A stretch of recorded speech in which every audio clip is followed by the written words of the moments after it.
जय जिनेन्द्र सर। जय जिनेन्द्र।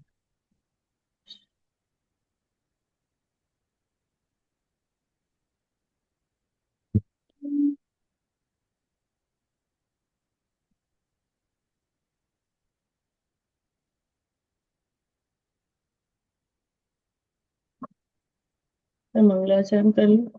हाँ yes। वंदितु सौवसिद्धे ध्रुवमचलमणो वमं गदिं पत्ते उच्चामि समय पाहुर विडमो सुध केवली बणिदम् ध्रुवचल अनुपम सिद्ध की कर वंदना में स्वपरहित यह समय प्राव्रत कह रहा श्रुत केवली द्वारा कथित।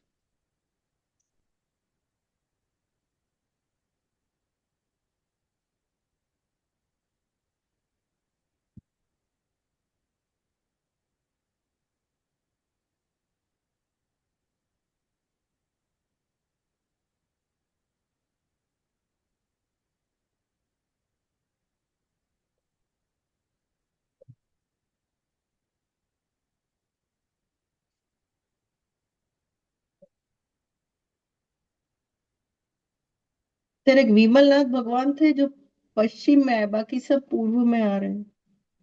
अच्छा।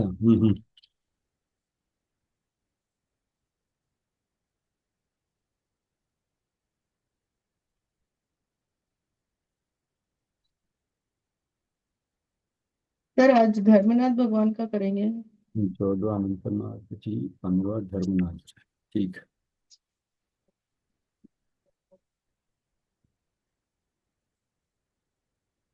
सर 15वां है। हाँ।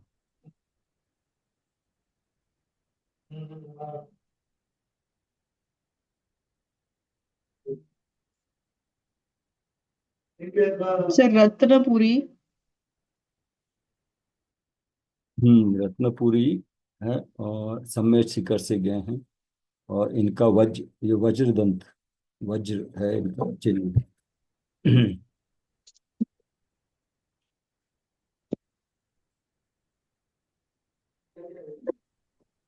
आप पढ़ रहे हो मम्मी?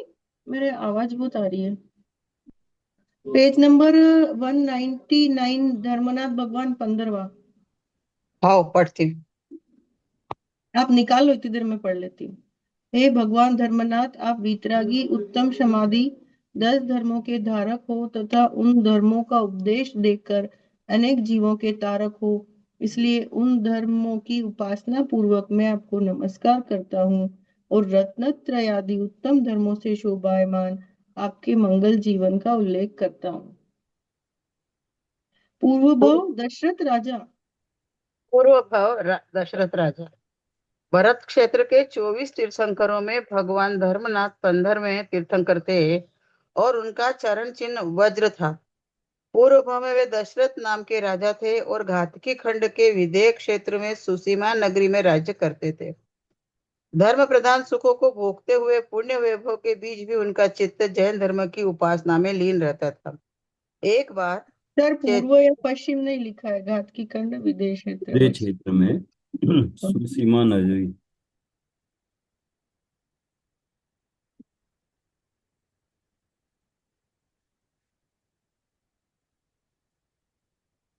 एक बार क्षेत्रीय पूर्णिमा की रात में वे पूर्ण चंद्र की शोभा निहार रहे थे। आह, इतना सुंदर है चंद्रमा।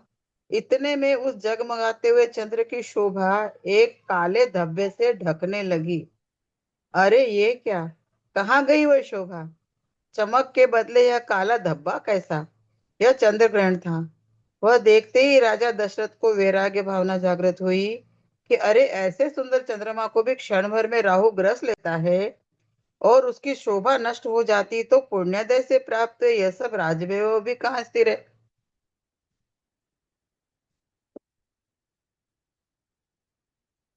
और उसकी शोभा नष्ट हो जाती तो पुण्योदय से। ठीक है पर। जिस विशाल समुद्र के बीच जहाज पर बैठे हुए पक्षी को उस जहाज के अतिरिक्त अन्य कोई शरण नहीं है। वह उड़ उड़ कर अंत में तो जहाज पर ही आएगा। उसी प्रकार संसार रूपी समुद्र में जीव को अपने आत्मा के सिवाय अन्य कोई शरण नहीं है। सब संयोग पृथक हो जाने वाले अध्रुव है। शांति के लिए अंत में तो अपनी चैतन्य नौका की ही शरण लेना है। यह तीन परिवार के तीन निमित्त तीन सेंटेंस का भावासन करिएगा। संसार रूपी समुद्र में, अब ये राजा कह रहे हैं, विदेश क्षेत्र के राजा, संसार रूपी समुद्र में जीव को आत्मा के अलावा कोई शरण नहीं है। वैसे तो अशरण भावना में आता ही है ये, उसी को है। अब संयोग, सब संयोग पृथक हो जाने वाले हैं। तो अब संयोग पृथक हो जाने वाले हैं, तो जितने संयोगों पे दृष्टि जाएगी, कौन कौन से संयोग है जिनमें हमारा ममत्व है, उससे ये निकल आएगा। अध्रुव है, यहाँ लिखा है अध्रुव है, मतलब हर वक्त साथ रहने वाले नहीं। शांति के लिए अगर शांति चाहिए, और शांति मोक्ष में ही है, शांति के लिए अंत में तो अपनी चैतन्य नौका की ही शरण लेनी पड़ेगी। तो घूम फिर के थक हार के आए, और अगर अभी ज्ञान में हो जाए तो अभी से उसको चिंतन में ले, ये हम ले सकते हैं। यह जीव परिवार के निमित्त से जो पाप करता है, उनका फल तो वह स्वयं अकेला ही भोगता है। पाप करके परिवार के लिए धन एकत्रित करना, वह तो अपने शरीर के ऊपर गुड़ का लेप करके चीटों को सौंप देना जैसा है, जिसमें खुद को तो दुखी भोगना पड़ता है। ऐसे संसार में और धन परिवार के मोह से बस हो। तृषा शांत करने के लिए, मृग तृष्णा के लिए पीछे तो मूर्ख हिरण ही दौड़ते हैं, बुद्धिमान नहीं। मुमुक्षु परमात्मा तो उसे छोड़कर अपने चैतन्य सुख को साधते हैं। मैं भी कल प्रातः काल मुनि दीक्षा ग्रहण करूंगा और स्वानुभव से देखे हुए अपने चैतन्य सुख को साधूंगा। इस प्रकार वैरागी दशरथ महाराजा ने निश्चय किया, मानो मोक्षपुरी में जाने हेतु धर्म के 10 रथ तैयार किए। सोचे चिंतन करे तो हर सेंटेंस में ही बात आ जाती है, वैराग्य आ ही जाता है, सोचने लायक।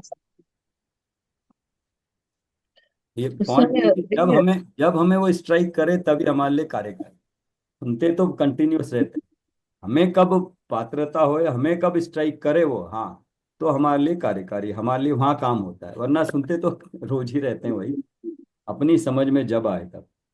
बट ये है कि बार बार उसी चीज का चिंतन हो रहा है, चाहे समय सार के माध्यम से, चाहे इसके माध्यम से, या पंचलब्धि, या पुरुषार्थ सिद्धि उपाय, या मोक्ष मार्ग। मोक्ष मार्ग प्रकाशक में तो सबका सार आ गया, इसका भी सार है, समय सार का भी सार है, पंचलब्धि का भी सार है।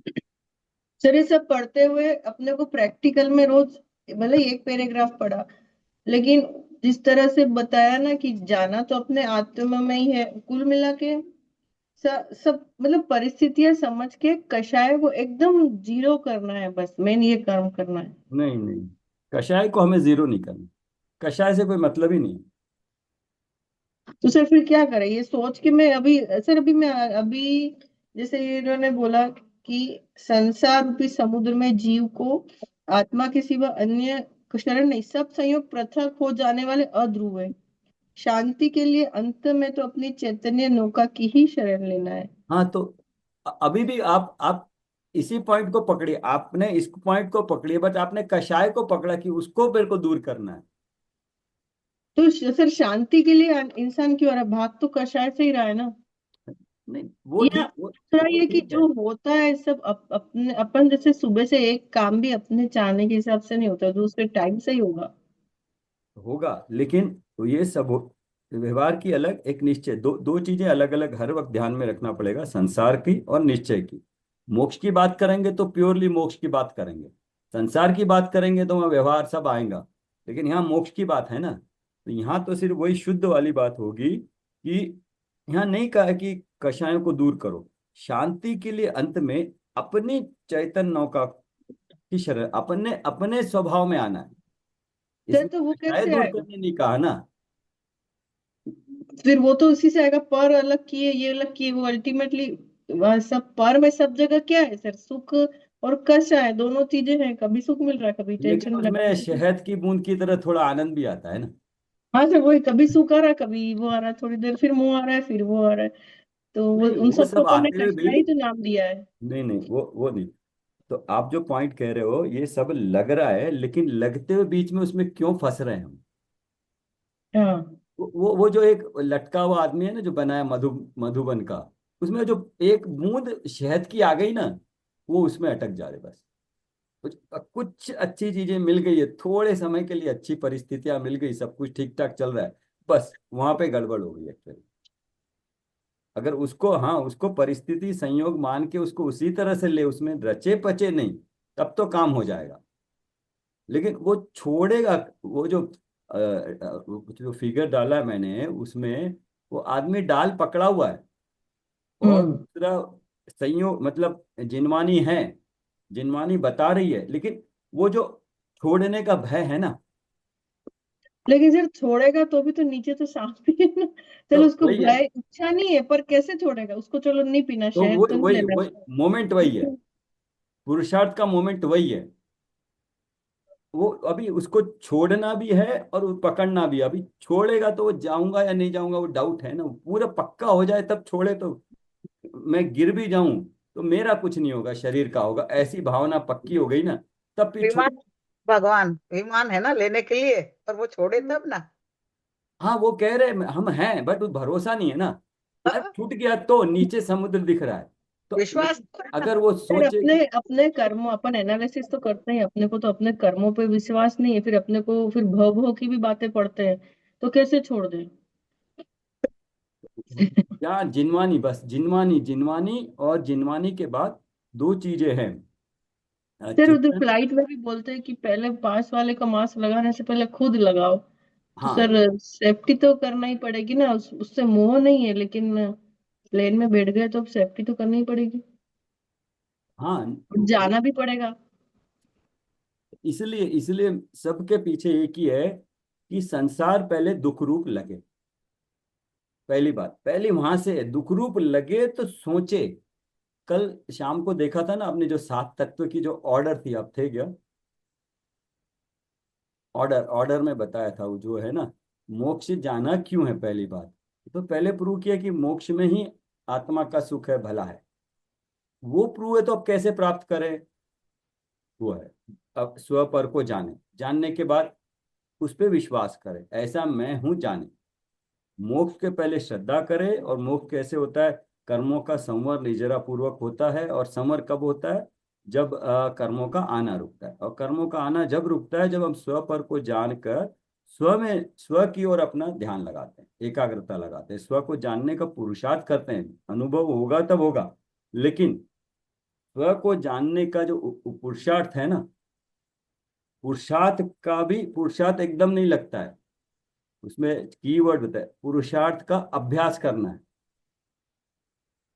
तो अभ्यास से ही धीरे धीरे धीरे धीरे धीरे वो उसमें तन्मयता आएगी, थोड़ा विश्वास होगा, हाँ ये सही है। और कुछ ऐसी परिस्थितियां बन जाती है जब लगता है कि हाँ ये संसार ऐसे ही है, तो अंदर से जाग जाता है, बाहर से चाहे करो ना करो। तो वो ममत्व टूटना चाहिए, ममत्व टूटेगा तभी कार्य होगा, नहीं तो बाकी सब तो स्वाध्याय है। इसलिए उसका चिंतन जरूरी है। दूसरे बट दिन प्रातः काल। हमारा कितना काम हो गया है, आपको मैं बताता हूँ, थोड़ा सा उत्साहवर्धक होगा। ये एक अष्टपाउड है ना ग्रंथ, मतलब आप कह रहे हैं ना हम कितना आए, क्या है, क्या कर रहे हैं, क्या नहीं कर रहे हैं, तो उसमें एक बहुत बढ़िया है। पाऊँ सर, मेरे पास है शायद, मैं लेके आती हूँ।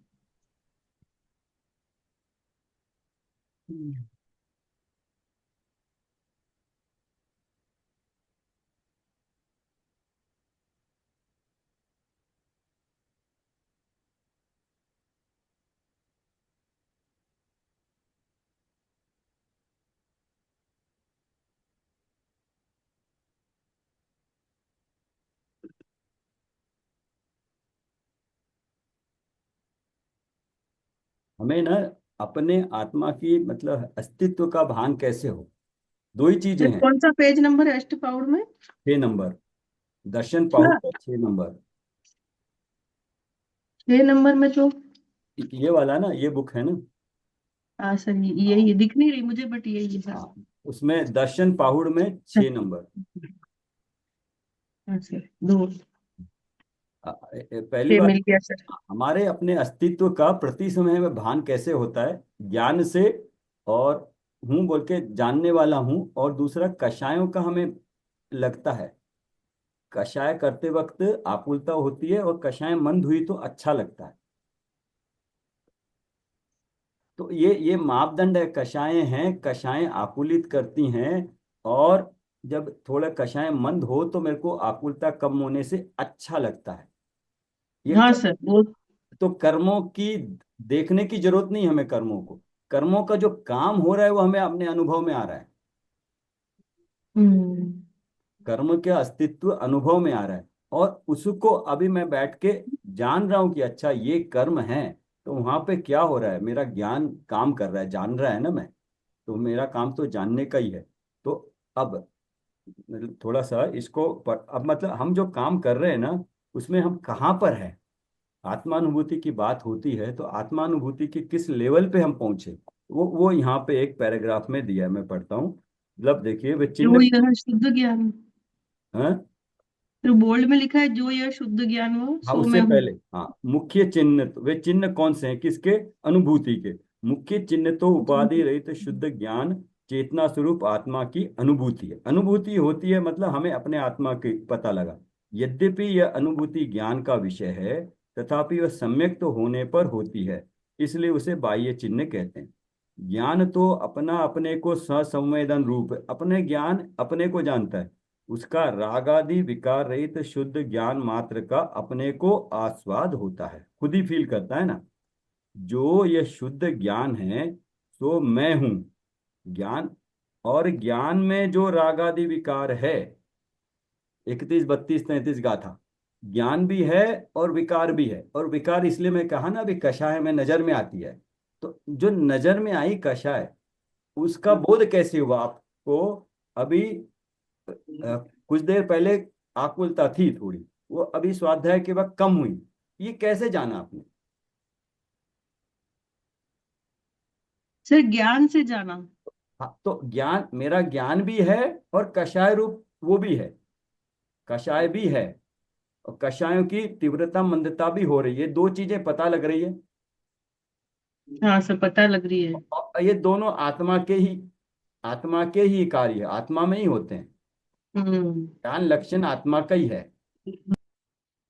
और कषाय भी कर्म कर्म के उदय से आती है, मेरा कषायिक भाव होता है, ये भी पढ़ा हमने। सो वो जो सब कुछ हो रहा है वो मेरे में हो रहा है, तो मतलब मैं हूं ना वहां पे। इसको थोड़ा चिंतन करेंगे तो मेरे अपने होने की अनुभूति होगी ना। थोड़ा विश्वास आएगा मैं हूं या नहीं हूं। और कषाय आकुलता ज्ञान, ये देखें।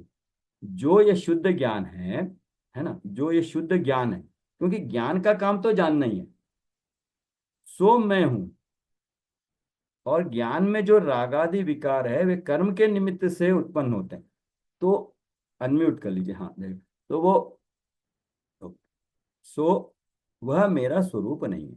इस प्रकार हाँ। भेद ज्ञान से ज्ञान मात्र के आस्वादन को ज्ञान की अनुभूति कहते हैं। वही आत्मा की अनुभूति है, तथा वही शुद्ध नय का विषय है। ये लाइनें थी बस, कि ये जो आ, कषाय थी, कषाय का आकुलता थी, वो आकुलता को देख, आकुलता कर्म के उदय के कारण हुई। लेकिन वो जो आकुलता कम हुई, मेरे को अच्छा लगा, वो जो ज्ञान हुआ ना, वो मैं हूं और आकुलता मैं नहीं हूं। ऐसा ऐसा भेद करना ही, इस प्रकार के भेद ज्ञान से, ये जो ज्ञान मात्र के आस्वादन को ज्ञान की अनुभूति कहते हैं, वही आत्मा की अनुभूति है।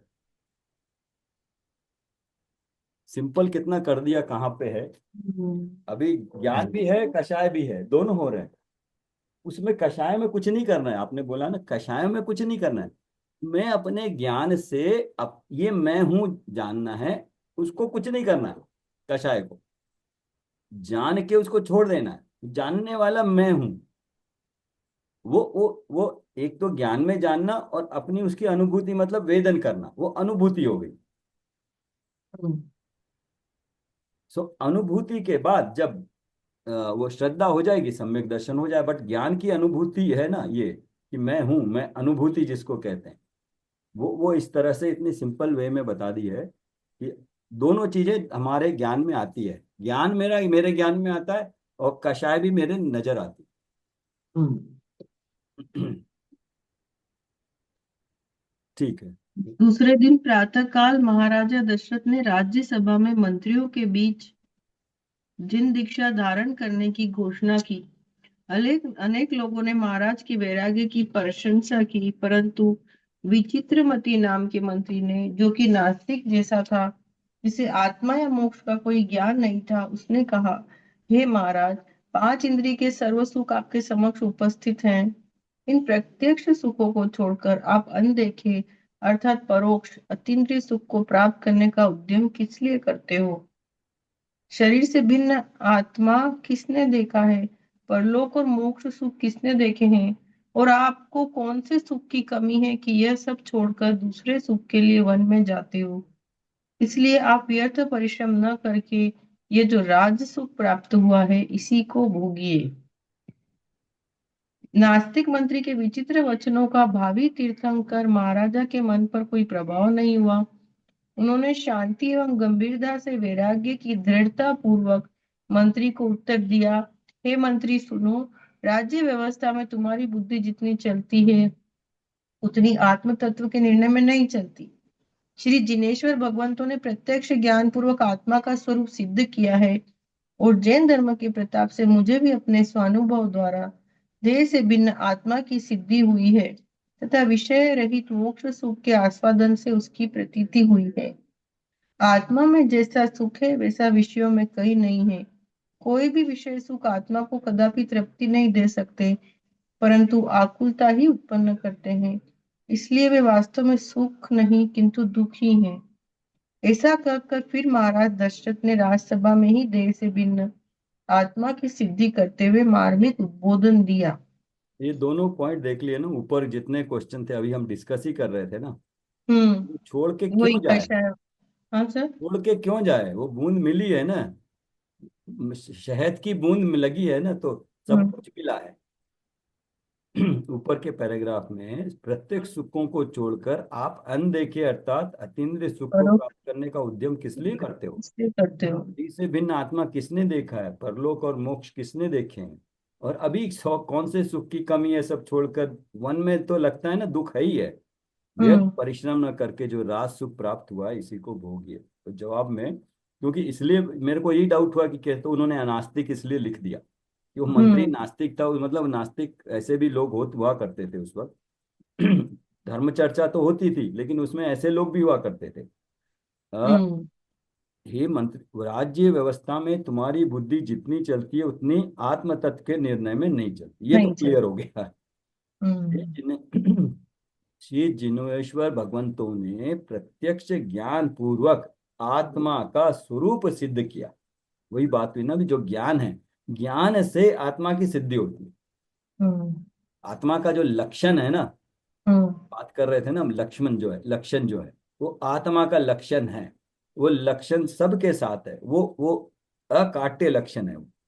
इसलिए ज्ञान। हाँ, ज्ञान, हम्म। ज्ञान पूर्वक आत्मा का स्वरूप सिद्ध किया है, और जैन धर्म के प्रताप से मुझे भी अपने स्वानुभव द्वारा देह मतलब इनको चौथा आत्मा गुणस्थान की था। सिद्धि हुई। अब स्वानुभव से देह से भिन्न आत्मा की सिद्धि हुई है, तथा विषय रहित मोक्ष सुख के आस्वादन से उसकी प्रतीति हुई। प्रतीति हुई है। दोनों हुआ। एक तो आत्मा का भिन्न अपना जाना, जान हम्म। के उस सुख का अनुभव भी हुआ। मैं हूं, हम्म। आत्मा में जैसा सुख है वैसा विषय में कहीं नहीं। अब उसने तो सुख अनुभव नहीं किया, इन्होंने सुख अनुभव किया, उस बेसिस पे ये कह पा रहे। हम्म। कोई भी विषय सुख आत्मा को कदापि तृप्त नहीं दे हो सकते, भी सकते हैं। परंतु आकुलता ही उत्पन्न करते हैं। ये आकुलता है, मतलब दुख का लक्षण, कषायों का लक्षण मेन है। आकुलता होती रहती है, कुछ ना कुछ करें, इसलिए वास्तव में सुख नहीं है किंतु दुख ही है। ऐसा कहकर अब आगे बताया उपदेश में। देह से भिन्न आत्मा की सिद्धि। जीव को अंतर में जो सुख दुख की अनुभूति या विचार होते हैं, उन अनुभूति या विचारों को जीव स्वयं अंतर में अपने वेदन से स्पष्ट जानता है कि मुझे ऐसे विचार आए। उसी समय दूसरा जीव पास बैठा हो और इस शरीर को देख रहा हो, तथापि इस जीव के विचारों को वो इंद्रिय द्वारा नहीं जान सकता, क्योंकि विचारों की उत्पत्ति शरीर में नहीं होती, किंतु शरीर से भिन्न जीव में होती है। जीव अरूपी है, इसलिए उसके विचार एवं अनुभूतियां भी अरूपी है। वे नेत्रादि इंद्रियों द्वारा दृष्टिगोचर न होने पर भी इंद्रिय रहित स्व संवेदन रूप ज्ञान से जाने जा सकते हैं। इस प्रकार स्व संवेदन करने वाला जो तत्व है, वही जीव है। शरीर की चेष्टाएं इंद्रियों द्वारा दिखाई देती है, क्योंकि वे मूर्त हैं। वहीं रहने वाले जीव के विचार इंद्रियों द्वारा दृष्टिगोचर नहीं होते, क्योंकि वे अमूर्त है। इस प्रकार अरूपी एवं ज्ञानमय ऐसे जीव का अस्तित्व प्रत्येक को अपने स्व संवेदन से सिद्ध हो सकता है। मैं हूं ऐसी अपनी अस्थि का जो वेदन है, वही जीव है। मैं नहीं हूं ऐसी अपनी नास्ति किसी प्रकार सिद्ध नहीं हो सकती। ये क्या है? ये 7 तत्वों में किसके बारे में है? जीव तत्व के बारे में। हाँ, जीव तत्व के बारे में पूरा इसमें आ गया कि मैं कैसा हूँ। पढ़ते हैं एक बार। मुझे ऐसे विचार है, उसी समय दूसरा जीव पास बैठा हो, इस शरीर को देख रहा हो, ये तथापि उस जीव के विचारों को वो इंद्रियों द्वारा नहीं जान सकता, है ना, विचारों को, क्योंकि विचारों की उत्पत्ति शरीर में नहीं होती, किंतु शरीर से भिन्न जीव में होती है। तो मतलब जो भी विचार हो रहा है, ये प्रूव कर रहा है कि मैं हूं वहां पे। जीव अरूपी है। ये पॉइंट पकड़ में आया आपको? सर जो भी। कौन सा लाइन? हाँ। जीव अरूपी है। इस प्रकार अरूपी ये वाला। नहीं नहीं, चौथी लाइन। हाँ, जीव अरूपी है, इसलिए उसके विचार एवं नहीं, उससे अनुभूतियां पहले। भी अरूपी है। नहीं, उससे पहले, क्योंकि हाँ। विचारों की उत्पत्ति शरीर में नहीं होती, किंतु शरीर से भिन्न जीव में होती है। हाँ। तो जो भी विचार हो रहे हैं, वो ये हाँ। नहीं कर रहे हैं कि ये मेरे में हो रहे हैं, मैं वहां पे हूँ, मेरे में हो रहे हैं ये विचार। हम्म। तो मैं जीव हूँ, लेकिन। मैं चैतन्य हूँ, मैं आत्मा हूँ। हम्म। ये प्रूव कर रहे हैं वहां पे। हम्म। ये तो ज्ञान में आया। अब उसका आज एक बार पता लग जाए कि मैं हूँ, ये मैं ही हूँ, हम्म। इतना पता लग जाए उसके बाद। लेकिन क्या बताया, जीव अरूपी है, इसलिए उसके विचार एवं अनुभूतियां भी अरूपी है। वो विचार भी दिखाई नहीं देते, जीव भी नहीं दिखाई देता, उसकी अनुभूतियां भी नहीं दिखाई देती किसी और को। तो वही तो कहा ना, अव्यक्त है, अरस हम्म। अरूपी है वो। कुछ आत्मा में ऐसा गुण है ही नहीं जो दिखाई देगा। वे नेत्रादि इंद्रियों द्वारा दृष्टिगोचर न होने पर भी, इंद्रियों द्वारा नहीं होगा, फिर भी इंद्रिय रहित स्व संवेदन रूप ज्ञान से जाने जा सकते हैं। तो अपने को जानने के लिए इंद्रियों से पार जाना पड़ेगा। और स्व संवेदन मतलब अपने ही ज्ञान से अपने को जानना है। तो वो जो 6 कारक है ना, उसको एक बार आप पढ़ना। कर्ता कर्म करण अधिकरण संप्रदान अपादान, मेरा हम्म। कार्य मेरे मेरे में, मेरे से ही, मेरे लिए, उसका साधन भी मैं ही हूँ, वो सारे मेरे में ही है, मैं में ही है। तो स्व संवेदन रूप ज्ञान से जाने जा सकते हैं। तो इंद्रियों का अवलंबन छोड़ना पड़ेगा, और स्व संवेदन मतलब वो भी मेरा ही ज्ञान है। जानना किसको? मेरे को ही। काम कौन करेगा? मैं ही करूंगा। साधन क्या चाहिए? मेरा ही साधन है ज्ञान, बाहर से कुछ भी जरूरत नहीं। इस प्रकार स्व संवेदन करने वाला जो तत्व है, वही जीव है। जो हम्म। स्व संवेदन कर रहा है, वही जीव है। शरीर की चेष्टाएं इंद्रियों द्वारा दिखाई देती है, क्योंकि वे मूर्त हैं। वही रहने वाले जीव के विचार इंद्रियों द्वारा दृष्टिगोचर नहीं होते हैं, क्योंकि वे अमूर्त है, तीनों ही अमूर्त है। इस प्रकार अरूपी एवं ज्ञान में ऐसे जीव का अस्तित्व प्रत्येक को अपने स्व संवेदन से सिद्ध हो सकता है। अस्तित्व तो है, अस्तित्व तो त्रिकाल है, लेकिन उसका स्व संवेदन होने से सिद्ध होगा। अनुभूति होनी चाहिए कि ये मेरा समय, और करने के लिए अपने को ही करना है पहले। स्व संवेदन से सिद्ध हो सकता है, अस्तित्व तो है, स्व संवेदन से सिद्ध हो सकता है। मैं हूं ऐसी अपनी अस्थि का जो वेदन है, मैं हूं का वेदन होना चाहिए, ये मैं हूं ना, वही जीव है। और वही जीव तत्व है। मैं नहीं हूं ऐसी अपनी नास्ति किसी प्रकार सिद्ध नहीं हो सकती। जो मैं नहीं हूं वो पर, वो अजीव तत्व है। दोनों की हो गई इसमें। हम्म। तथा एक मनुष्य को अमुक ज्ञान है, हाथ पैर कट जाने से कहीं उसका ज्ञान उतना कट नहीं जाता, ज्यों का त्यों रहता है, क्योंकि ज्ञान शरीर में नहीं था, किंतु शरीर से भिन्न ऐसे जीव में ही था। वह ज्ञानमय जीव यदि शरीर से भिन्न नहीं होता तो शरीर काटने से उतना ज्ञान भी कट जाता, परंतु ऐसा नहीं होता। हाँ, इस अब प्रकार एक ज्ञान एक जीव का पॉइंट है। लक्षण ही शरीर का नहीं। नहीं, ये एक पॉइंट यहाँ पे आपको इसका भावाभाषण होगा कि शरीर और आत्मा भिन्न कैसे। जब किसी का पूरे हम्म। होते हैं तो तब भी आत्मा होती है। आत्मा के असंख्यात प्रदेश होते हैं, असंख्यात प्रदेशों में गैप नहीं है वो। तो अगर किसी का कुछ अंग नहीं हो, कट जाए, तो आत्मा क्या होता है वहां। सर वहां जहाँ कटता है वहां दर्द भी तो होता है। वो दर्द होता है क्योंकि वहां पे आत्मा है, वेदन है, कर्मों का उदय, वो सब है। आत्मा होने से ही जहां आत्मा है वहीं दर्द होता है। वो फिर ठीक है। वो एक क्षेत्र अवगाह संबंध है ना, तो वो जहाँ जहाँ शरीर है वहां वहां आत्मा के प्रदेश भी है। हाँ, नहीं, अभी वो अंग था, तब पूरी तरह था, तब जीव की आत्मा भी वहां थी जहां जहां शरीर था। हम्म। ठीक है। आत्मा पूरी एक ही है, कभी अलग नहीं हो सकती। अब वो अंग शरीर का था, वो तो कट गया। हम्म। आत्मा का क्या हुआ। उतने अंगों में संकुचित हो गई वो बाकी के बचे हुए अंगों में। तो आत्मा के प्रदेश संकुचित हो गए। अब संकुचित हो गए तो ज्ञान ज्ञान तो पहले जितना था ज्ञान अभी भी है। इसका ज्ञान। मतलब एक तो आत्मा शरीर में नहीं थी, और आत्मा शरीर नहीं है ये भी है। आत्मा शरीर नहीं है, अगर शरीर कट गया तो आत्मा भी कट जानी थी, लेकिन मैं पने का ज्ञान तब भी रहता सर एक सेकंड। है।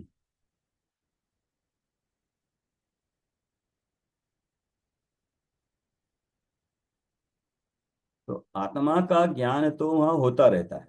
मतलब आत्मा, इसलिए आत्मा ज्ञान वाली। अब वो शरीर हट गया तो आत्मा संकुचित हो गई प्रदेश। तो ज्ञान कम हुआ क्या, वो मैं पना उसका कम हुआ क्या, नहीं हुआ।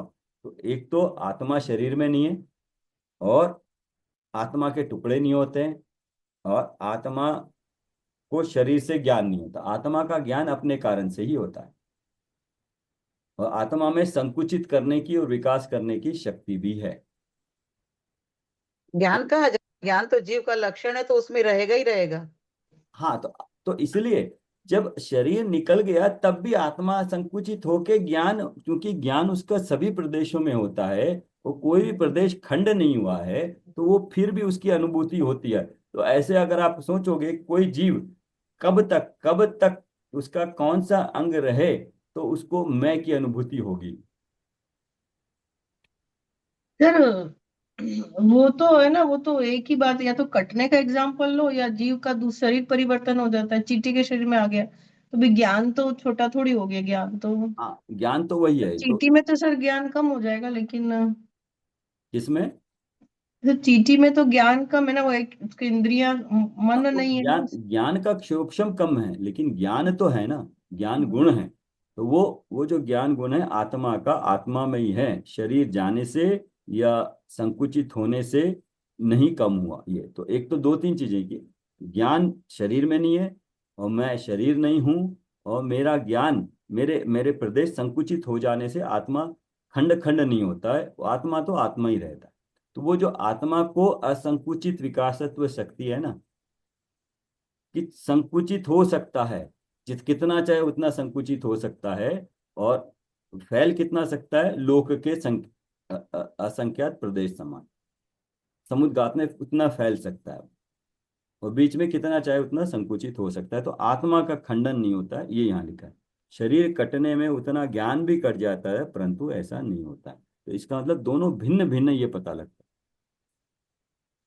है। बढ़िया। शरीर संयोगी वस्तु होने से उसके दो टुकड़े हो सकते हैं, जीव असंयोगी होने से उसके दो टुकड़े किसी प्रकार नहीं हो सकते।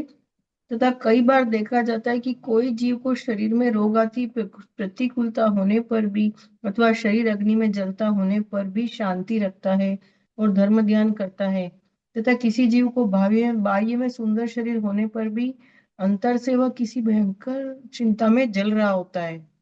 इस प्रकार दोनों तत्वों की क्रिया बिल्कुल भिन्न भिन्न होती है। ऐसा तभी हो सकता है यदि जीव और शरीर दोनों पदार्थ बिल्कुल भिन्न भिन्न हों। भिन्न भिन्न है कि उनकी, वो बता रहे हैं भिन्न भिन्न है कर। हाँ, दोनों बड़ी अच्छी बात बोली इन्होंने कि किसी को रोग में प्रतिकूलता होने पर भी शांति रखता है, और कोई सब स्वस्थ होने पर अंदर भयंकर चिंता में जल रहा होता है। तो दोनों तत्व अलग अलग है, क्रिया इस अलग अलग प्रकार होने से पता लग रहा है अलग अलग, शरीर अलग जीव अलग। हम्म ऐसा तभी हो सकता है यदि जीव और शरीर दोनों पदार्थ बिल्कुल भिन्न भिन्न हो। और अग्नि रखी थी ना वो महाराज मुनि के ऊपर, तो उनको नहीं वो पता। वही उदाहरण दिया है ना, वही तो खुदा। उदाहरण दिया है। हाँ, तो उसको पता नहीं चलेगा, वो तो भिन्न भिन्न समझेगा तो कुछ भी नहीं होगा उसको, हम्म। ध्यान करता रहेगा। इस प्रकार महाराजा ने जीव का अस्तित्व और शरीर से उसकी भिन्नता समझाई, और सुनकर सभाजन तथा सभी मंत्रीगण भी प्रसन्न हुए। ठीक है। मंत्री ने पूछा, हे महाराज, आपने स्वसंवेदन से जीव की सिद्धि की तथा शरीर और जीव की भिन्नता युक्ति पूर्वक समझाई, वह तो बराबर है, किंतु इन बाह्य विषयों के बिना आत्मा में सुख कैसे होगा, वह समझाइए। हाँ, ये क्वेश्चन में आप बताओगे गलती क्या है। बाह्य विषयों के बिना आत्मा में सुख कैसे होगा? हाँ। तो उन्होंने क्वेश्चन तो सही किया ना, अपने कोई क्वेश्चन नहीं। में गलती कैसे है? हाँ, क्वेश्चन में क्या गलती है, कि क्वेश्चन में ही क्वेश्चन कंट्राडिक्टी है, क्वेश्चन ही कंट्राडिक्टी है। कि दोनों अलग अलग है, ऐसा बाह्य संयोग और आत्मा का सुख। हाँ, ये बाह्य विषयों पर के बिना। द्रव्य है, स्वद्रव्य और पर द्रव्य की गलती। हाँ, बाह्य विषयों के बिना आत्मा में सुख कैसे होगा, क्योंकि बाह्य विषयों में सुख है ही नहीं, सुख आत्मा में ही होगा, तो आत्मा में से ही मिलेगा ना। हाँ तो हाँ, वो ऊपर से क्वेश्चन ही पूछ रहा है, दो को मिला के पूछ रहा है, दो की जरूरत ही नहीं है, सुख आत्मा का आत्मा से मिलेगा। बाह्य विषयों में सुख है ही नहीं, तो उसको हो या ना हो उससे कोई फर्क ही नहीं पड़ता। हम्म क्वेश्चन ही गलत है एक्चुअली, मतलब उतनी अभी उसमें तार्किक बुद्धि नहीं है अभी वो। मतलब सर अपन लोग तो करते ही है ना ऐसा क्वेश्चन। हाँ करते हैं, बट अब तो इतना समझ में आ रहा है ना कि आत्मा का सुख आत्मा में ही है, तो बाह्य हम्म चीज हो या न हो, तो आत्मा में सुख कैसे होगा, आत्मा से होगा, बाह्य से है ही नहीं। तो यह क्वेश्चन तो ऐसा होना चाहिए कि वो जो आत्मा में सुख है, सुख गुण बोला, आत्मा में स्व संवेदन किया, आत्मा का सुख किया, मेरे को उसकी विधि बताओ, मैं भी वो सीखना चाहता हूँ।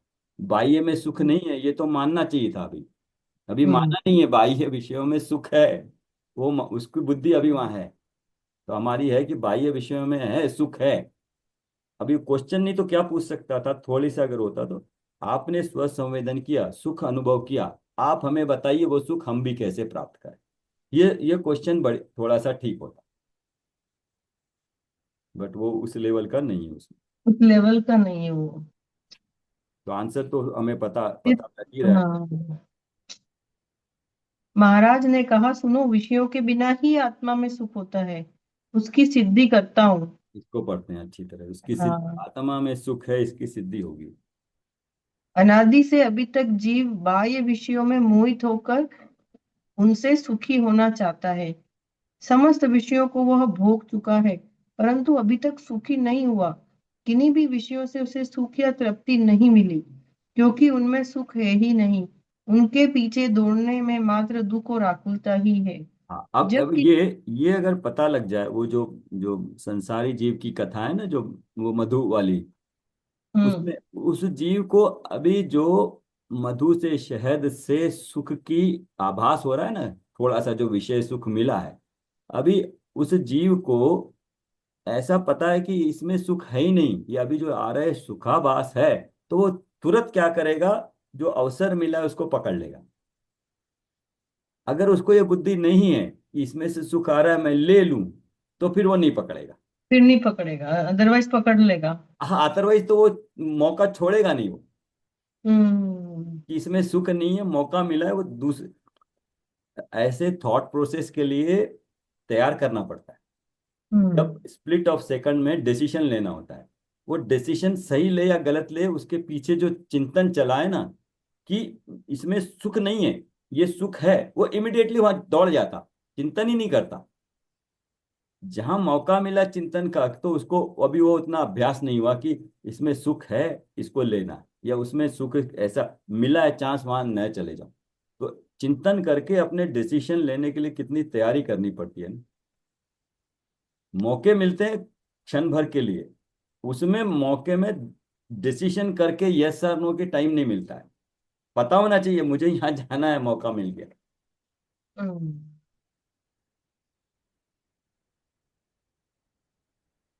तो ये क्लियर हो रहा है, बाह्य विषयों हाँ में सर। है नहीं है। हम हम हम्म। हम राग द्वेष होए, वस्तु को ग्रहण करने की इच्छा होए, कोई बात नहीं, लेकिन हम्म। ज्ञान में क्लैरिटी होनी चाहिए कि इस हम्म। वस्तु में सुख नहीं, बस। राग द्वेष के कारण हम खा रहे हैं, पी रहे हैं, सब संसार में रुड़ रहे हैं, लेकिन ज्ञान में क्लैरिटी होनी चाहिए कि इसमें सुख नहीं है, हम्म। सुख मेरे में। ये वाला चिंतन चलेगा ना, वो कार्यकारी रहेगा। जब किसी धर्मात्मा से सुनकर या जानकर मुमुक्षु जीव अपने आत्म स्वरूप को शांति पूर्वक विचार करता है, उस समय वह पांच इंद्रियों के किसी भी विषय को भोगता नहीं है या उसका चिंतन भी नहीं करता। आत्म विचार ही करता है कि मेरा आत्म तत्व शरीर से भिन्न है, उसे साध कर मैं मोक्ष प्राप्त करूंगा। ऐसे विचार के समय पांच इंद्रियों के बाह्य विषय यद्यपि छूट गए हैं, परंतु वह जीव कहीं दुखी नहीं होता, परंतु अंतर में उसे एक प्रकार की शांति का सुख का वेदन होता है। ये देखा कि जब जब ये चिंतन चल रहा है किसका, अपना, तो उसमें इंद्रियों का तो कोई आलंबन है नहीं। हम्म। तो आलंबन नहीं रहा है और चिंतन चल रहा है ऐसा, तो मतलब इस चिंतन के काल में ही, अभी अनुभूति का काल नहीं आया, सिर्फ वो चिंतन के काल में जो स्वाध्याय किया था उसको बार बार चिंतन कर रहे हैं, अपने गुणों का, देव गुरु शास्त्र के स्वरूप आदि का, उसमें एक तरह की शांति का अनुवेदन होता है। वो आकुलता नहीं है, और वो वेदन अपना है, हम्म। प्रैक्टिकली, मतलब अनुभव में आता है वो वेदन, है ना। वह आत्मा में अधिक गहराई तक अब जब ऐसा वेदन होता है, तब आत्मा में अधिक गहराई तक उतर कर तन्मय हो, तो उसे अतीन्द्रिय सुख का वेदन होगा, वही मोक्ष सुख का स्वाद है। तो रास्ता यहाँ तक हम चिंतन कर रहे हैं ना, बस वही चिंतन करते रहना, उसमें सूक्ष्मता जब बढ़े, बढ़े तो बढ़ जाए, ना बढ़े तो करते रहे, वो गहराई तक उतर कर। मतलब सर, क्या करना कैसे करूँ, ये उसका आंसर है एक तरह से। हाँ, यस। थोड़ा सा उन्होंने समझाने का प्रयास किया है। यस, कि अपने स्वरूप का चिंतन करते रहो। अपने हम्म। स्वरूप का नहीं हो रहा तो देवगुरु शास्त्र का चिंतन करते रहो, देव के गुणों का चिंतन करते रहो, हम्म। या अपना अपने गुणों का, उनके गुणों का चिंतन करके मेरे गुण भी ऐसे ही, अपना मैं ऐसा हूं, अपना चिंतन करते रहो। चिंतन करते करते करते करते वो कब गहराई में डूब जाए, वो हम्म। काल लब्धि आने पे होगा। तो पुरुषार्थ तो यही करना है, हम्म। ये यही पुरुषार्थ है। सर, अपन सोचते हैं कि अब जब बुढ़ापा हो जाएगा, जब इंद्रियां काम नहीं करेगी, जब चिंतन करेंगे, लेकिन अभी से प्रैक्टिस करनी ही पड़ेगी, यही तो ध्यान है।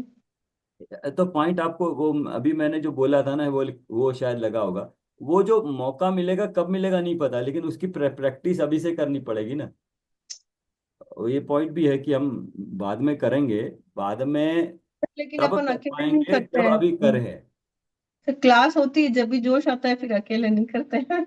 नहीं, ठीक है, एटलीस्ट कुछ तो चल रहा है ना, मतलब कनेक्ट। हम्म। अब रोज है तो अभ्यास से उपयोग को बढ़ाना का हम्म। उपयोग, पुरुषार्थ क्या है, अपने को जानने का जो उपयोग है बार बार लगाना है उसी में। हम्म। अभी पॉइंट ये है कि जब करना हो तब करेंगे, लेकिन उसकी प्रैक्टिस, अभ्यास अभी करेंगे, क्योंकि बुढ़ापे में शरीर साथ नहीं देगा, ये तो शरीर का स्वभाव है। हम्म। बीमारियां भी होंगी, हम नहीं नहीं चाहिए ऐसी भावना नहीं कर सकते। तो उस कषाय में अपन वो मौका छोड़ देंगे, अगर वो ढूंढने का हैबिट नहीं हुआ तो। हाँ, यस। लेकिन क्या होगा, अगर अभी से अभ्यास होगा ना तो अपना आत्मबल बढ़ेगा। तो ये जो बाह्य विषय कषाय शरीर की जो प्रतिकूलताएं होंगी, उसको झेलने का बल अपने आप आएगा। शरीर खराब नहीं होगा, बीमारी नहीं होगी, बुढ़ापा नहीं आएगा, इंद्रियों के विषय में जानने में कम, ये सब होंगे, इसमें कोई डाउट ही नहीं है। लेकिन अपनी सामर्थ्य इतनी बढ़ जाएगी ना, एक तो समय वेस्ट नहीं होगा। आप कितने लोगों को देख लेना जो 60+ काम नहीं है, नौकरी छोड़ चुके हैं, उनको टाइम पास करना मुश्किल है। फिर हमारी मम्मी को ऐसा ही होता है, रोज रोज दिन भर परेशान करती, मेरा टाइम पास नहीं हो रहा, मैं क्या करूं।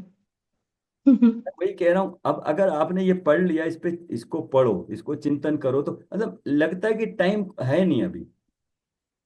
कोई दूसरा शास्त्र उठा के पढ़ ले, पढ़ने को कुछ भी पढ़ लो, लेकिन उसका चिंतन ऐसे चले ना, जीव तत्व को निकाले। हम्म। ऐसे लगता है कि समय कम है, जल्दी से काम कर ले, कुछ अपना अनुभव अनुभूति हो जाए, वो आनंद आ जाए, तो जल्दी लगती है। हम्म। तो जो अभी से जिनके पहले। परिवार है, लोग है, उनका तो टाइम पास हो जाता है बुढ़ापे में। अब अकेले बैठे हैं तो फिर ऐसा लगता है, और ये चीज समझ जाए तो फिर हाँ, ये चाहिए समय ही नहीं। बहुत कीमती है, पता है। अगर ये हम्म। जैसे ये जिस परिस्थिति में है ना, हम्म। अगर देखे तो कोई घर गृहस्थी का, बच्चे बड़े, अब आप इसको रोज देख लीजिए अपने, जो है जिनके बच्चे छोटे हैं, किस तरह से मुश्किल होती है। बड़े बच्चे हो जाए तो थोड़ा सा हम लोग फ्री हो गए। अब इनको तो वो जिम्मेदारी भी नहीं है ना, शादी ब्याह करना वो जिम्मेदारी भी नहीं है।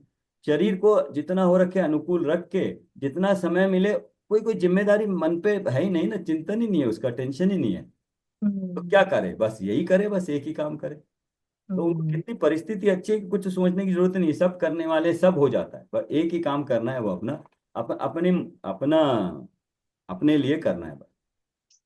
बाकी चीज की टेंशन लेना भी नहीं चाहिए। और शरीर तो है, चलता रहेगा, उसको उसको दवाई दे के, स्वास्थ्य खा पी के जैसे भी है उसको ठीक ठाक रखे, जिससे बैठ के स्वाध्याय कर सको। ज्यादा चिंता की भी जरूरत नहीं उसकी, बस मेरे को स्वाध्याय करने दे, इतना ठीक ठाक रहे, इसका ध्यान रख लूं। बाकी तो इसको होना ही है कुछ ना कुछ।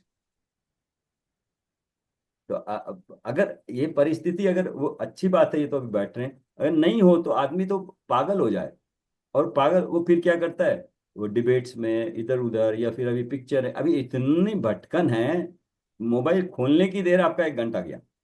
सर पूरा दिन निकल जाता है, इतना नेटफ्लिक्स पे और उस पे सब पे इतना सीरीज इतनी बढ़िया बढ़िया आती है। और सर मैं सब खुद ही बहुत देखती हूँ। एक बार देखने लगो तो छूट जाए, इसलिए मेरे पास एक भी सब्सक्रिप्शन नहीं है, बस एक सर भी मेरे से बहुत बुरी आदत, यहाँ तो मेरे पास नहीं है, लेकिन दुबई में मैं बहुत देखती हूँ। नहीं। सर बहुत अच्छी अच्छी भी होती है। हाँ, बट अभी क्या, धीरे धीरे अपने आप इंटरेस्ट उसमें बैठा ही नहीं जाता, 2.5 घंटे लगता है ना कि टाइम वेस्ट करो। मतलब कभी कभार, अभी जैसे डॉटर आती है, उसको घूमने गए तो चलो बहुत दिन हो गए देख लिए, नहीं तो अपने हम्म। आप तो मैंने, हमारे यहाँ थिएटर होता है, ओपन एयर थिएटर होता है यार, भी वीक 2 मूवीज होती हैं, पूरी 30। हैदराबाद में। हाँ, सर्विस में ऐसे कभी ऐसी मूवी छोड़ी नहीं। लेकिन 2 साल से अभी गए ही नहीं, शाम का वो समय, शाम का ही समय होता है, और शाम को क्लास, हाँ। हम्म। वो छोड़ दिया, अभी तो चला गया वो अभी। और अभी तो देखने के बाद लगता है, ये जो प्रॉब्लम्स एक एक छोटी उठा रहे हैं ना, उसको इतना बड़ा करके बता रहे हैं 3 घंटे में, ठीक है, बहुत एक छोटी सी प्रॉब्लम है, झेल नहीं पा रहे हैं उसको, अपना एक हाँ। बता रहे हैं। हाँ सर। पता है कि रिजल्ट क्या है, इसका क्या बताना चाह रहे हैं, हम्म। तो वो भी कुछ नया नहीं है बस। तो लेकिन हमारी मम्मी को तो लगता है मैं तो अकेली, मुझे कोई पूछ नहीं रहा, या वो मतलब उनको ऐसा लगता है कि आसपास बच्चे बूढ़े मतलब बैठे रहे, बस्ती हो, परिवार हो बड़ा, तो ऐसा वो फील होता है। नहीं देख, थोड़े थोड़े बीच में एकदम तो नहीं छूट सकता है, आते जाते रहे, मतलब रिफ्रेश होते रहे, मिले करे, लेकिन कुछ समय अल्टीमेटली तो अपना समय अपने साथ ही गुजारना पड़ेगा। तो लेकिन अभी कहीं जा भी नहीं सकती, इतनी शरीर में ताकत नहीं है ना। जाने की जरूरत भी नहीं है, ये तो समय फिर अपने लिए अच्छा है ना। चिंतन का ही समय है, मतलब पूरा चिंतन का ही समय, अपना अपने में लगाए, अपने किससे मिले, अपने को अपने से मिला लें बस। हम्म। मेन काम वही है ना, वो हो जाएगा तो सारा हो और ये जाएगा। भी प्रूफ हो गया कि सब पर है, कोई किसी हाँ, का वो भी प्रूफ तो हो गया। अब बच्चा प्रूफ खाली अपने आपको प्रूफ होने से चिंतन काम में नहीं चलेगा ना, वो अपने हम्म। लेवल पे होना चाहिए श्रद्धा, हम्म। सुनने से नहीं आती श्रद्धा ना। बड़ी होनी चाहिए। श्रद्धा बड़ी होती है, वो ज्ञान में तो सब कुछ है हमारे, वो श्रद्धा लेवल पे आनी चाहिए। हम्म। बट ये कहा है कि कोशिश करते रहिएगा, है ना। तो कल मोक्ष मार्ग प्रकाशक में यही यही कर रहे हैं, साधन क्या है, अपने उपयोग को, कब होगा उसको छोड़ दो। आप स्वाध्याय करने बैठ जाओ, बैठ के चिंतन करो, जो लिखा है ना उसको चिंतन करो, उपयोग बार बार हम्म। लगाओ, उसी में रमते रहो। हम्म। तो उसी में रमते रहोगे तो हो जाएगा। जब कब ये है ना जी, ये है ना बाई, परंतु अंतर में उसे एक प्रकार की शांति का सुख का वेदन होता है। ये तो होता ही, हम तो देखते हैं जितनी देर स्वाध्याय कर रहे हैं उतना आकुलता कम होती है। वह हम्म मतलब किसी तरह का विकल्प भी नहीं होता है, हम्म ये करूँ वो करूँ। अभी निकलती हमें काम में मिलेंगे कहीं ना कोई कई सारे, और वो हम्म सारे रुक गए हैं अभी। तो वो हम्म विकल्प भी नहीं है तो आकुलता भी नहीं है। तो हाँ इसलिए सर। आकुलता कम हुई तो थोड़ा सा अच्छा वेदन होता है। अब क्या उसी को वह अगर यही ना वह आत्मा में अधिक गहराई तक उतर कर तन्मय हो, बस इतना और है। अब वो होगा अभ्यास से। तो अभ्यास के लिए बार बार यही करना है। तो वही वही एक विचार आता है ना कि कभी तो कुछ जैसे अभी है कुछ दो चार दिन निकल के ऐसी जगह चले जाएं जहां पे ये कोई प्रपंच न हो अपने संसार का, बस वहां पे उठे देव दर्शन स्वाध्याय चिंतन मनन भक्ति वही करें बस। तो वहां पे पूरा दिन उसमें और अधिक गहराई में जाएगा और उपयोग ज्यादा लगेगा वहां पे। तो वो एक काम कर सकते हैं, ठीक है। तो ये आत्मा में अधिक गहराई तक यही काम करना है कुसुमलता जी। पढ़ना है, चिंतन करना है, पढ़ना है, चिंतन करना है, आनंद आ रहा है आनंद फिर लेना है। सर होता तो एक फिर शहर कभी था कभी फिर कभी यहाँ कभी तो ये बहुत डाउन हो जाता है, कभी कभी बहुत हो जाते हैं डाउन। है ना, मतलब करते तो यही हूँ, मैं करती तो यही हूँ, हाँ। क्योंकि जिम्मेदारियों से तो भरी हूँ मैं सब। अब बस फिर तो ये तो बहुत आनंद का समय है ना। कोई जिम्मेदारी नहीं मेरे ऊपर, कहीं हाँ, भी जाओ नहीं कहीं भी आओ। जिम्मेदारी नहीं है, एक चीज अलग है, जिम्मेदारी लेना अलग चीज है, अभी जबरदस्ती जिम्मेदारी है भी नहीं, दोनों ही बात है। है। लेती भी नहीं और है भी नहीं। तो ये तो सबसे बढ़िया समय है, आनंद वाला समय है कि मतलब किसी चीज की तो वाला लेती हूँ आनंद, इसका ऐसी बात नहीं है। यार उनको टेंशन हो जाता है, जैसे बच्चे हैं तो बच्चे ही भूल जाते हैं कि मेरी मम्मी भी है, ऐसा करके तो वो फिर उनको फील होता है ऐसा। अकेले तो वो रह लेते हैं। बस इसी में जो कर रहे हैं ना आनंद लेते रहे, यही आनंद ही आनंद है। मतलब और क्या करना है, इसी आनंद को अनुभव करना यही काम है बस, इससे अलावा और क्या होगा। प्रॉब्लम नहीं है नींद की या किसी भी चीज की, मुझे कोई प्रॉब्लम नहीं है। बस फिर तो आनंद लीजिए आप। मतलब अब वही करती हूँ मैं वैसे जब तो। कोई आकुलता नहीं है तो मैं आकुल तो नहीं। थोड़ा सा पुरुषार्थ ज्यादा लगा के अधिक गहराई तक उतर कर तन्मय हो तो उसे अतीन्द्रिय सुख का वेदन हो। हम्म। तो आप हम्म आप प्रैक्टिकली मतलब थोड़ी देर के लिए मंदिर में जाके माला फेरे चिंतन करें, जितना हम रोज आप जितना डिस्कशन हो रहा है ना आप उसको फिर से रिवाइज करो। मैं कौन हूँ क्या हूँ, सात तत्वों का चिंतन करो आप। बस चिंतन करेगा, अकेले बैठ के चिंतन करेगा, आनंद लीजिएगा, वहां पे कोई आकुलता भी नहीं होगी। तो ऐसा समय भी ढूंढ लीजिए जब आपको कंफर्टेबल हो।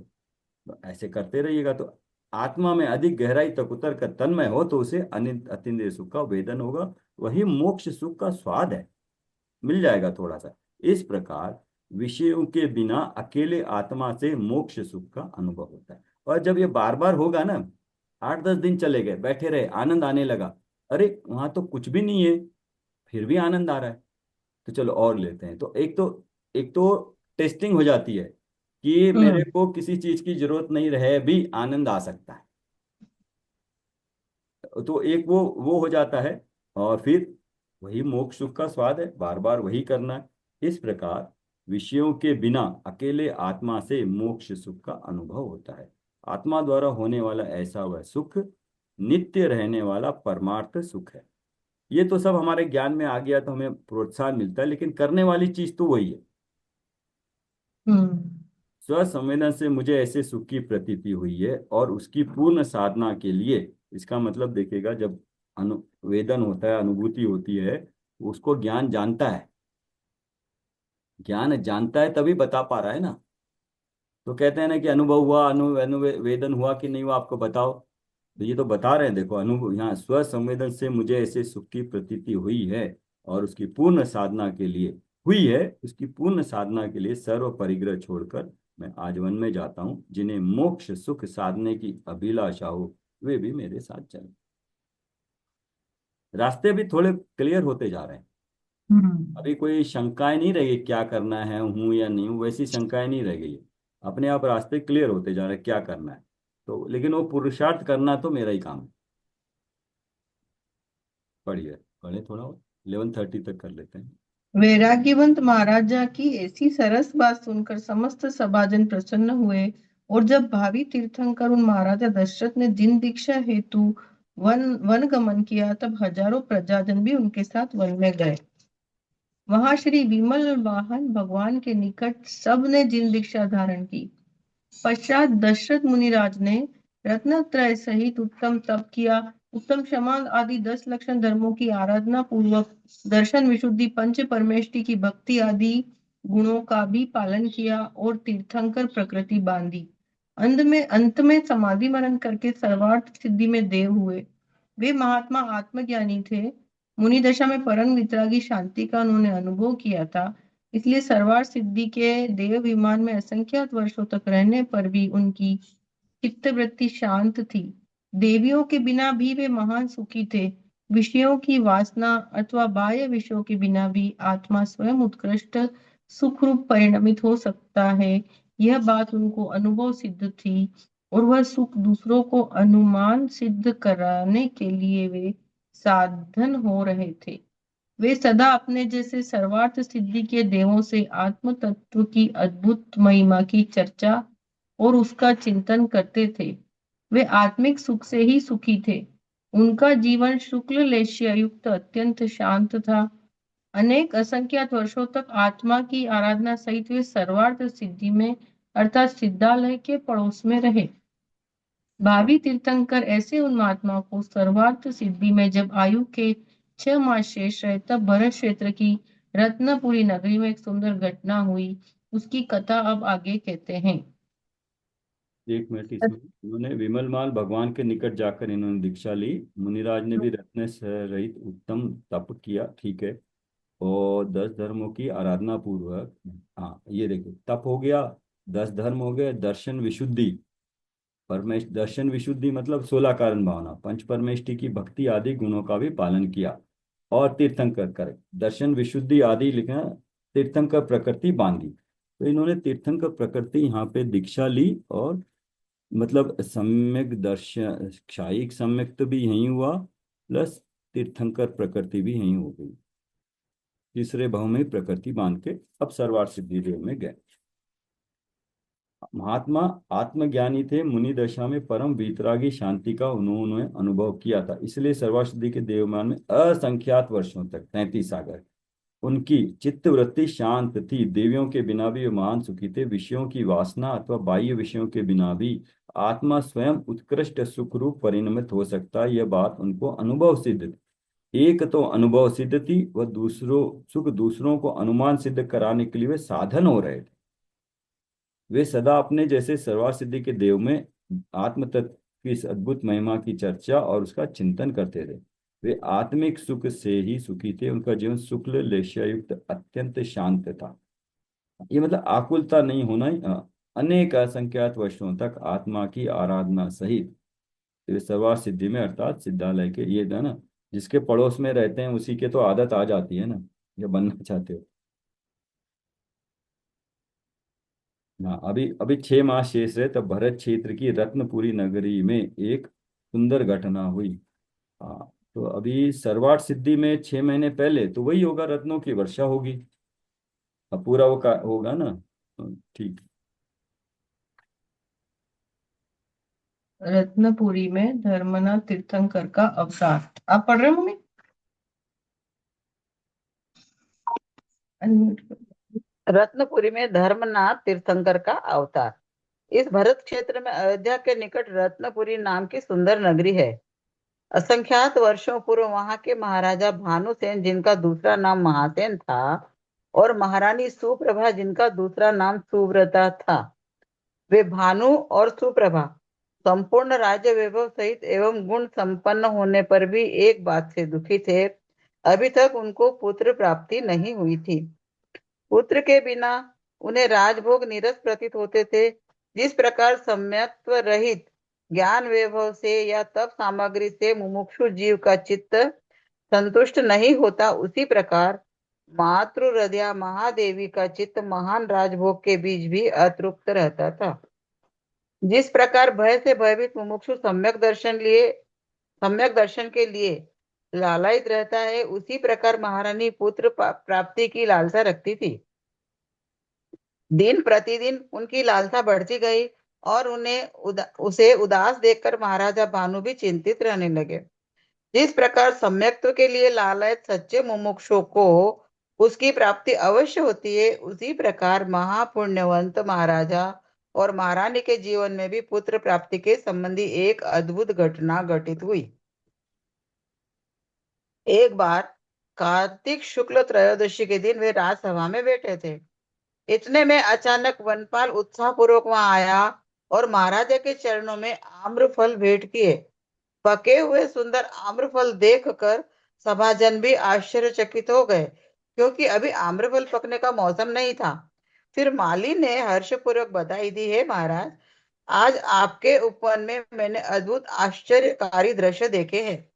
एक सिंह का और एक गाय का बच्चा साथ साथ खेल रहे थे। सिंह और गाय साथ साथ तालाब में पानी पी रहे थे। सिंह का बच्चा गाय को अपनी मां समझकर उसका दूध पी रहा था और गाय का बच्चा निर्भय होकर सिंहनी का दूध पी रहा था।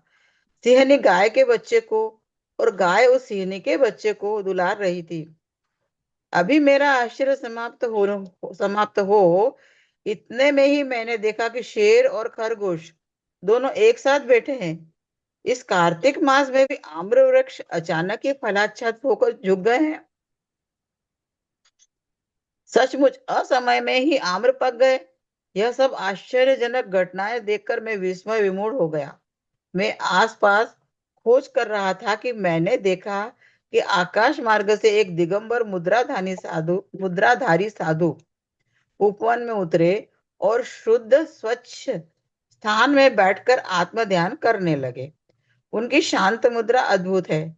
उनके दर्शन से अलौकिक शांति का अनुभव होता है। मोर और सर्प, शेर और बंदर, हाथी और सिंह एक साथ मुनिराज के निकट बैठकर मानो शांति का अनुभव कर रहे हैं। कोई किसी की हिंसा नहीं करता और न किसी को किसी का भय है। हे महाराज, ऐसे रिद्धिधारी मुनि महाराज का अपनी नगरी में पदार्पण हुआ, उनकी बधाई देने में यहाँ आया हूँ। टिप्पणी, यहाँ धर्मनाथ स्वामी के अवतार के पूर्व 15 मास पहले रत्नपुरी में रिद्धिधारी मुनिराज के आगमन की जो सुंदर घटना पढ़ रहे हैं, वह भगवान धर्मनाथ के एक पुराण में से ली है।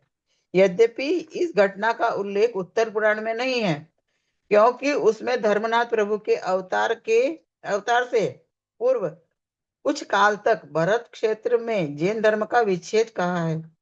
ऐसा होने पर भी मुनि समागम का यह प्रसंग धार्मिक रोमांच से भरपूर होने के कारण यहाँ लिया है। कथा साहित्य में इस प्रकार की छूट ली जा सकती है। मुनिराज के आगमन की बधाई सुनते ही रत्नपुरी के महाराजा भानु आनंदित विभोर हो गए कि आहा, मेरी नगरी में ऐसे मुनि भगवंत का आगमन। ऐसे हर्षोल्लास में पुत्र के अभाव की चिंता को भूलकर महारानी को साथ लेकर अत्यंत भक्ति पूर्वक उन मुनिराज के दर्शन हेतु तपोवन की ओर चले। लाखों प्रजाजन भी उनके साथ थे। उपवन के निकट आते ही वहां की शोभा देखकर वे मुग्ध हो गए। सर्व ऋतुओं के रंग बिरंगे पुष्पों एवं फलों की सुंदरता को देखकर महारानी को ऐसा रोमांच हुआ मानो अब अपने जीवन उद्यान में भी सुंदर पुत्र रूपी पुष्प खिल उठेगा। आगे बढ़ने पर ध्यानस्थ प्रचेतस मुनिराज को देखा। आहा, कैसी तृप्ति! जिनके चरणों की शीतल छाया में हिरण और शेर एक साथ बैठे हैं और शांति से मुनिराज की मुद्रा निहार रहे हैं। नेवला और सर्प एक दूसरे से सटकर शांति से बैठे हैं। न कोई भय है, न वैर भाव। वन में समस्त वृक्ष उत्तम फल फूलों से झुक रहे हैं, मानो मुनिराज को वंदन करके फलों द्वारा पूजा कर रहे हो।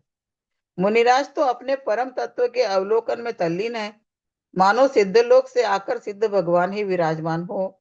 ऐसे आनंद का अनुभव वे कर रहे हैं। आहा, ऐसे साधु संत का साक्षात योग मुमुक्षु को इंद्रपद की अपेक्षा विशेष हर्ष देने वाला है। रत्नपुरी के राजा रानी के हर्ष की कोई सीमा नहीं थी। कुछ देर तो मुग्ध होकर वे मुनिराज को देखते ही रहे, मानो मोक्ष का अमृत पी रहे हो। इस प्रकार वे समस्त संसार दुखों को भूल गए थे। मुनिराज का ध्यान योग पूर्ण होने पर उन्होंने नेत्र खोले। उन नेत्रों से धर्म का अमृत झर रहा था। राजा रानी ने नमस्कार किया और मुनिराज ने उन्हें धर्म वृद्धि का आशीर्वाद दिया। रानी सुप्रभा का हृदय आज किसी कल्पनातीत प्रसन्नता का अनुभव कर रहा था। उनकी आत्मा में धर्म की एक नई झंकार उठ रही थी। भानु राजा ने विनय पूर्वक हाथ जोड़कर मुनिराज की स्तुति की। हे प्रभु, आज अचानक आपके दर्शनों से हमें महान कल्याण की प्राप्ति हुई है। हमारे पाप धुल गए। आप आकाश मार्ग से यहाँ पधारे, वह हमारे किसी महाभाग का संकेत है। आपके दर्शन से हो रहा परम हर्ष हमारे अंतर में ही नहीं समा रहा है और आपके श्रीमुख से धर्म कथा सुनने की उत्कंठा हमारे हृदय में जागृत हो रही है। मिलते हैं यहाँ पे आज। ठीक है। हाँ सर। सर आपकी क्लास होगी ना अभी 11:30? नहीं, आज क्लास नहीं है, अभी तो काम है। कितने ज्यादा नहीं।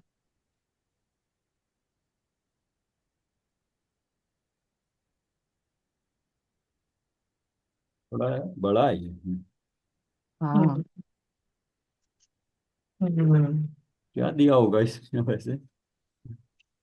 पर सब पढ़ रहे हैं तो सब अच्छा ही लग रहा है, नया ही लग रहा है ऐसा इन्होंने। हाँ हाँ, इन्होंने इसलिए अलग अलग एक जगह पे। एक पूरा ग्रंथ ले लिया और बीच बीच में पूरा जैसे एक अपन ऐसे पूरा लाइक अपन अष्टपाहुड़ पढ़ा, तो एक इतना ही मोटा ग्रंथ है तो उसकी सारी बातें बीच बीच में भर दी। हाँ, वो जो रिपीटेशन नहीं करके बाकी चीजें उसमें डाल दी, हर एक जगह पे सेम चीज नहीं करी, वहां दूसरी चीज डाली। तो जैसे आज का भी मुझे तो बहुत अच्छा लगा हाँ, यार, 6 महीने बहुत। पहले का जो है वर्णन बताया ना, अच्छा था। पेज 201 बहुत अच्छा था।